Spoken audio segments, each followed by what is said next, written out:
Hey guys, we actually have a name for the podcast now, Discovering Solace. Talked to a lot of people, got a poll online, started to talk to some of my friends.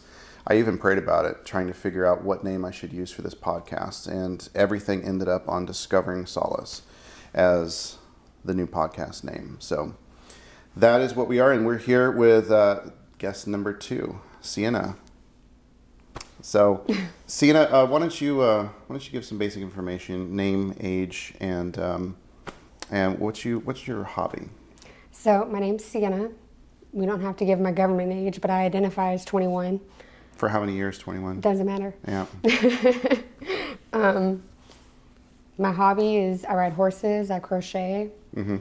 I'm just old. Just old. Yeah. Yeah. I think I'm fairly positive Nick mentioned that in the last video. So I went to bed at 8:30 last night. Yeah. So you are Nick Bakay's prettier half. Anyways. I mean, not to say that Nick's not pretty. Do you just want to lead off of why you're in the podcast today? So today's actually the anniversary of my 1 year sober, free from methamphetamine use. I was on drugs for about a year and a half, and I wanted to just talk about the road of addiction to recovery and everything that comes with that, because I feel like it's not very talked about, or it's like this hidden shame with everybody, and I feel like we should be talking about it. Yes. Yeah, I 100% agree, and I think that addiction recovery should be celebrated a lot more than it is, and I think that you're right that there's a lot of shame that comes with it, and I don't know why. And I really applaud you for having your 1 year sober anniversary. Thank you. Yeah, it's a big deal. It's something that should be celebrated and commemorated with coins. Oh, thank you. Now I see why the tissues are here, man. We're just getting started. For real? Oh, that's awesome. Thank you. But as somebody who's been to AA meetings myself, celebrating and giving something like that to somebody who is a recovering addict means the world to me. For sure. And passing it on to somebody else that you're going to meet in the future that's going to be going through AA and recovery and everything else. Do that to the next person too. Absolutely. Oh, right in the feels. Right in the feels. Yeah, that's what I should call the podcast. Right in the feels. Oh, eyeballs. Yep. There you go. So the whole point of the podcast is discovering solace, to try and find something that was comforting to you in the time of your lowest place. So you don't have to get into too much detail, but let's briefly lead up into your addiction. How did it start? So, shitty story. My ex-husband, we had went through so much shit. Not good at all. But there was an issue where he kept doing the drug behind my back, and it was just constantly around. Like, everybody that we were friends with at the time was doing it, and it was always this huge secret, and we had so many issues where I kept catching him doing it, or I would find out about him doing it. And finally one point, like after we had been fighting for days, I was at like my lowest mental point, and I was like, you know what would you say if I wanted to try it? And he was like, okay. And I was like, let me see what the fuck is so special about this thing right here that you keep hiding it, and it's so worth losing me over. Like, I was at my lowest point of letting him do it because I wanted to be with him, and I wanted to understand why it was so special. Mm-hmm. That's rough. And it was just one time of you using it that got you hooked? Yeah. Because whenever I was in high school, I had taken some of my brother's Adderall pills here and there, and I loved that feeling, but it was never like a problem. But as soon as I did that, and I knew it was so readily available all the time, it just spiraled quickly from there. Yeah. Yeah, that's such a...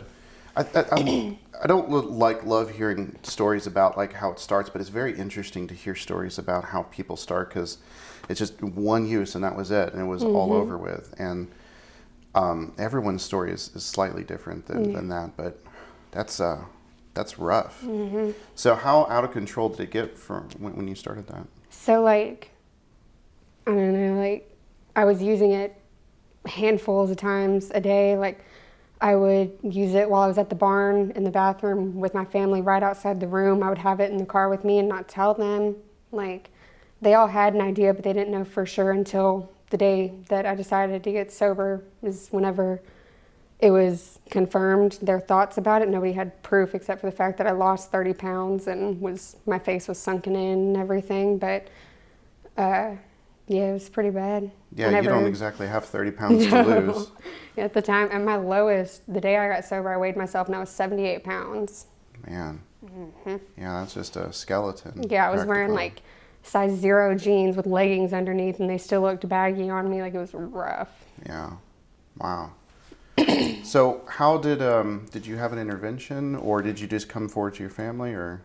Funny story. So stuff with me and my ex had gotten bad again, and his family had kicked him out, and I let him back in the house because he did the whole, I have nowhere to go thing.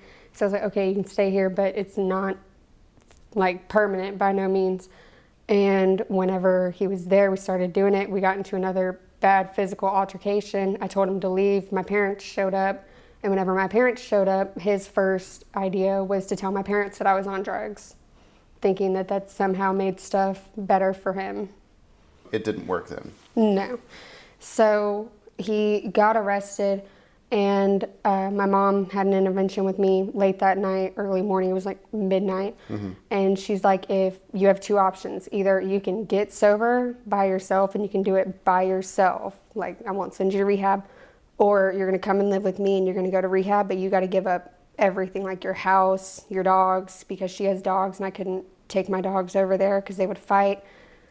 And like my dog Maze is my child. Like, she's registered as my emotional support animal from all the stuff that my ex did and everything. So like the idea of losing her was enough for me to decide that day. I was like, I'm done.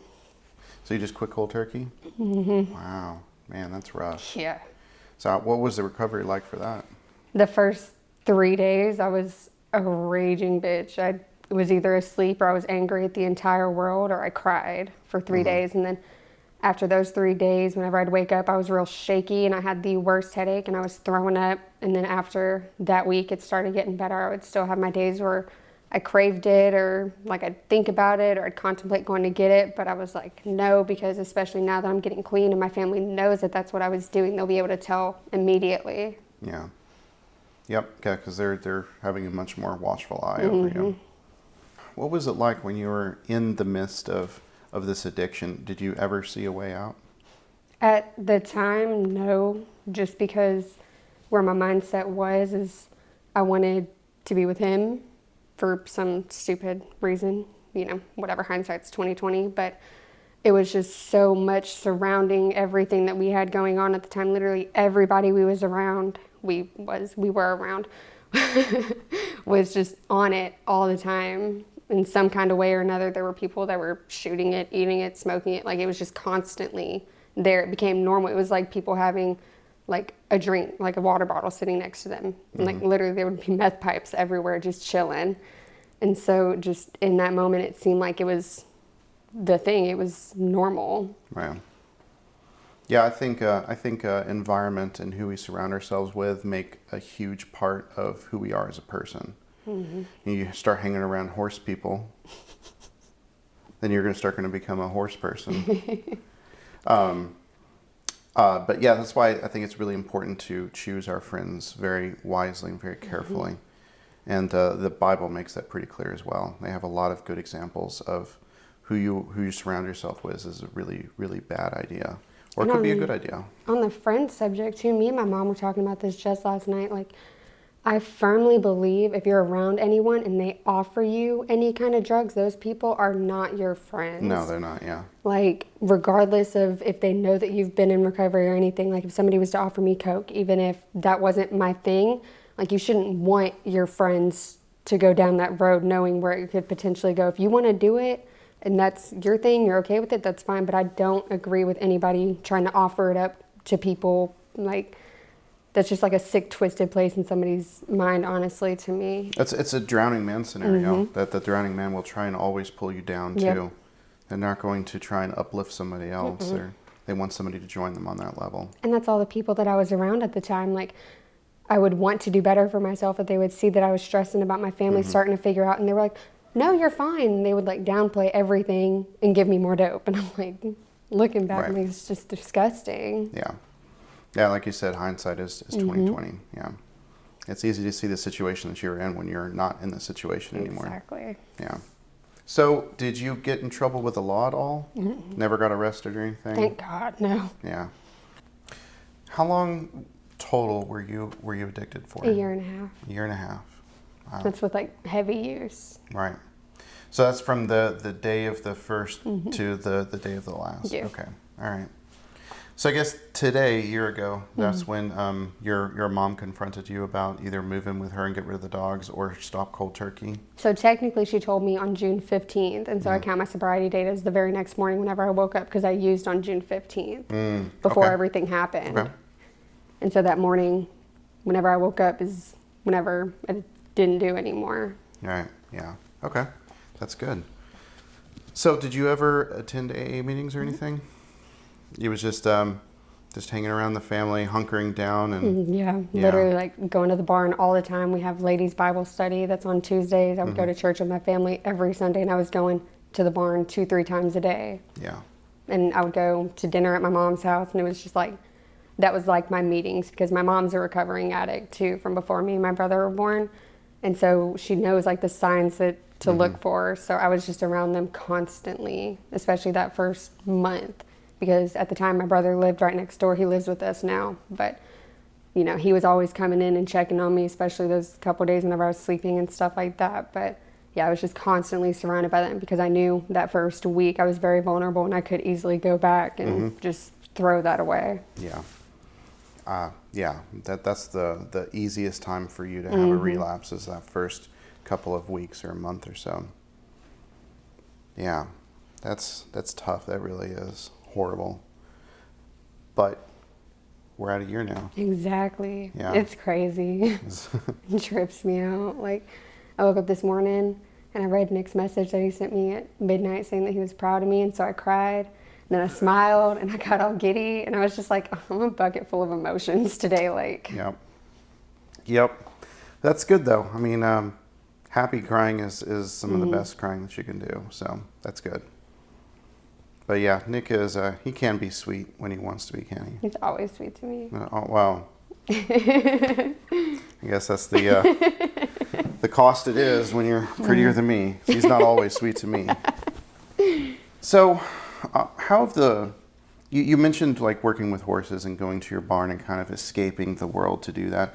How much did focusing all of your energy and attention play on helping you through recovery? A huge part, because you cannot be tweaking whenever you're around horses. Like, they feel all of your energy. They feel whenever you're nervous, whenever you're sad, whenever you're confident, and you get the best results out of them whenever you're confident. Like, whenever I first started with Bandit and I was all over the place, I would get all over the place results from him. But it's like a completely different horse now that I've gotten sober and, you know, gotten my sea legs and figure out exactly what I'm doing. But whenever I'm at the barn, like, I just can completely tune everything else out. And that was a big part, because whenever I would go back to my house where I did most of my drug use, like, my mind would go crazy at first, especially that first week. But finding that outlet was very important, so that way I had something else to focus on that was more positive and could lead me towards better outcomes that I was looking for. I think giving somebody a purpose in life and then also removing them from their friends are the two most important things of addiction and recovery. I had a friend of mine that was just going down a rabbit hole of drugs and did not limit himself to one, and then was living on the streets with his girlfriend and was having a really hard time. And he came to me a couple of times about wanting to recover, and so we tried a couple of things, went him to a program that was local to him that he could walk to, and he went for 1 or 2 times, and then he just fell off the radar again, disappeared for a couple of weeks, and all of a sudden he reappeared back. And I'm like, you know, we need to do something with you. We can't just continue this cycle over and over and over again. He's like, but I love my girlfriend, but I can't leave her. And I was like, does your girlfriend want to recover? And he says, no, she's really not interested. And I was like, she's not on the same path you are. And we ended up getting, he has family in Colorado, and moved him from Dallas to Colorado, and where he didn't know anybody, and he started going to church AA programs, and then he's actually I think this year is his 10th wedding anniversary of the woman that he met in Colorado. Very nice. And he has got 2 kids now, and That's he's living awesome. a clean life. He's an upstanding member of the church and pays his taxes and all that important Hell stuff. yeah. And it's like stuff like that is really cool, but he would have never gotten clean if he didn't leave the area where he was, attend these meetings, and then find new people to surround himself with that were clean and honest people. Because he was not doing good on the streets. He was going to be dead or in jail. That's a big part of it, is who you surround yourself Yes. with. Like, because there was different times whenever I was active addiction, whenever my ex wanted to get sober, but I was not hearing it at that time, and whenever I wanted to get sober and he wasn't, and that would lead to some of our fights and everything. But I feel, this is just my personal belief, 2 people that are in active addiction need that time away, because you go through so much that first week. It can be so easy for either one of you to like talk each other into just making it simple and going back to what y'all knew, kind of thing, because you end up romanticizing the drug in itself. Like, because I would convince myself that I needed meth so that way I could get my house clean, even though looking back all I did was walk around and mess with wires and piddle in circles. But like, I would think that I needed meth because otherwise I would feel sick. I needed meth so that way I was functioning around my family. Like, whenever you're struggling those first couple of days, you end up romanticizing all the good things about it and not realizing anything else that's actually happening that everybody else can see. So like, I wasn't getting sober until me and him split up. Like, it was just this never-ending cycle, because honestly you get to a point almost where you look at that person and that's like what you associate with it is, me, him, and meth kind of thing. And so it makes it even harder to step away from that. Yep, 100%. If you don't surround yourself with people that support you and support your actions, then it's not going to help anything. It's not going to help you, and it's not going to help you recover either. So, yeah, you're blessed. You really are. You have so many people around you that want to see you do better and recover, and unfortunately a lot of people don't have that. And which is why I try to be a voice, because I see so many of the people like I went to high school with and stuff like that have been posting recently. They're like, I'm a week sober, I'm 2 months sober, and I make a big deal about it. I'm like, I am so fucking proud of you. Like, I'm always here if you need to reach out, and I genuinely mean it. Like, I had a girl message me at 3 o'clock in the morning the other morning saying she wanted to use, and unfortunately I didn't see it till like 6 o'clock, and I'd reached out to her. I was like, listen, any other time, like, you need me, I'll set my phone on loud at night. Like, here's my number, you can call me. I don't know if she ended up using, she didn't reach back out, but I genuinely want to see these people do better, because a lot of people don't have that support system. I think that's what helped me, besides going to rehab to be able to get clean, is just knowing that there were so many people in my corner that wanted to see me get better. Yeah, I think that's really good that you're trying to reach out to the community, and that's, there was a big reason why I firmly believe that we should be supporting people on their sober decisions. And that's why we actually chose to do the interview today, was because of that, because today was your 1 year. But there's so many really cool stories about recovery and becoming a better person that you ever were, even before you started using to now. So I'm really glad to see that you've overcome so much in your life. And it's like, before I ever got on drugs at all, I was so worried about these little minuscule things. Like, if my friend didn't text me back, or if like she was hanging out and didn't invite me, and I realized after going through addiction and my recovery, everything, none of that matters. Like, in retrospect to like everything, like, of course there's still, I'm not saying that nothing ever bothers me anymore, because, I'm human, I'm a female, I get irritated, but I don't invest so much in these little things, because I've been down in the trenches and realized like stuff can be so much worse, and it's like realizing what's actually important in your life. Yeah. So obviously you're religious too, right? So what religion are you? Baptist Christian. Baptist Christian. Okay, yeah. I've been Baptist my whole life too. Yeah. So tell me about how your faith has gotten you through all of this. If it wasn't for the good Lord, like him and the horses and my support system, like if any one of those factors wasn't there, I guarantee there would have been Like, this wouldn't be my 1 year. I'd still probably try to be getting sober, but it wouldn't be like a whole 1 year since then, because like, he loved me through it and helped me along the way to at least be able to survive, to get to the point where I did get sober, because I was doing so much sketchy shit. Like, you know, aside from just the drug use itself, all the terrible situations I was putting myself in, he just kept me safe that entire time. He kept showing me that my family was there. And then whenever I got sober, like, he gave me that strength to get over that biggest hurdle of it.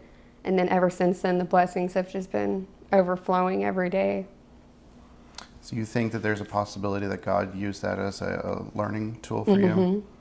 Because if it wasn't for everything that I went through, me and Mom were talking about this last night on our way to Vacation Bible School we've been teaching this week, is if I hadn't went through everything the way that I had, then I probably still would be going back to either recreationally doing meth or recreationally doing Adderall, like some kind of upper that I felt like I needed to get things done. Now it's just, you know, Red Bull.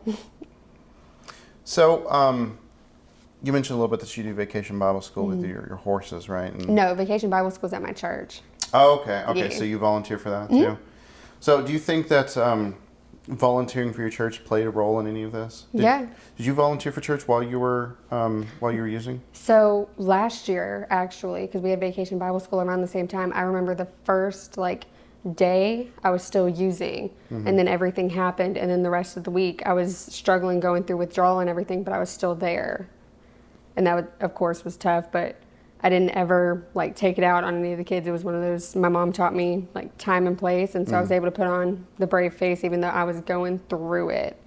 And so we'd get there to that church and led the group, and we had everybody tell us last year that our class was the best class, and it was just me and my mom and this other man, Ron, that were teaching and doing that. And so I was pretty proud of that, through active withdrawal and everything, that I was still able to show up. And so this year I showed up and I was completely sober and was just having a blast with the kids. And so every day whenever we'd show up, I have this whole group full of kids running up and hugging me, where last year I didn't. They'd be like, hi. And it was fine, but you could tell they were withdrawn kind of, because you were withdrawing? Yes. Withdrawn with, okay, that was a really bad wordplay on it, but. They were withdrawn because I was withdrawing. Yeah, exactly. Yeah, there you go. That's what I need to use. But that must have been really, really tough, because it's hard to keep a brave face and not be angry and not throw stuff around when you're fresh recovering too. So it takes a lot of restraint. Because we had another time during it was the week after we had Vacation Bible School last year, we had horse camp. And so we did we did this year, where we have one camp, we have a week off, and then we have the other camp. So the first camp, I was still active addiction. And so it was bad. I would stay up all night. And as soon as we had a break at the horse camp, I was passed out, and there was pictures, and I'm just skin and bones, sleeping, sweating, because drugs make you sweat, and it was 100 degrees outside. And then the very next camp, I wasn't asleep. My mom and everybody was like, I can tell you're actually here right now. And of course it was still hot and I was sweating, but it's even just that week difference of being sober, and then to this year being so completely checked in, to where Mom and them are depending on me. They'll just let me off with a kid and my horse and be able to teach them by myself without them hovering, making sure I'm not going to fall out or something. Nick and I touched on this during our interview, but with the question I asked him was does doing community service like this, with working with other people, strangers, help you kind of recover yourself a little bit? Absolutely, because with the kids camp and stuff like that, I talked about focusing on something that someone else than you. Yeah.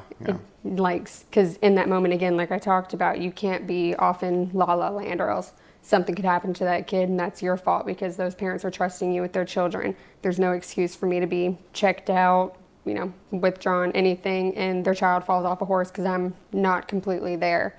So it helps me refocus away from any kind of feelings that I have, because I can tell you, there's been no time at the barn, since after that first week of recovery, that I've thought about, hey, I need to go and get drugs or anything like that, because I don't have time while I'm there to sit there and think about those things. Anytime that I've thought about it, it's been when I'm driving by myself and I'm like, oh, hey, that crackhead lives over there. I could go talk to them. Or, anytime I'm like sitting at the house and have no motivation, I'm like, oh, I could. But then it's reeled back in really fast now, thankfully. But there's no time at the barn whenever I've been contemplating that, because you just don't have that time to do so.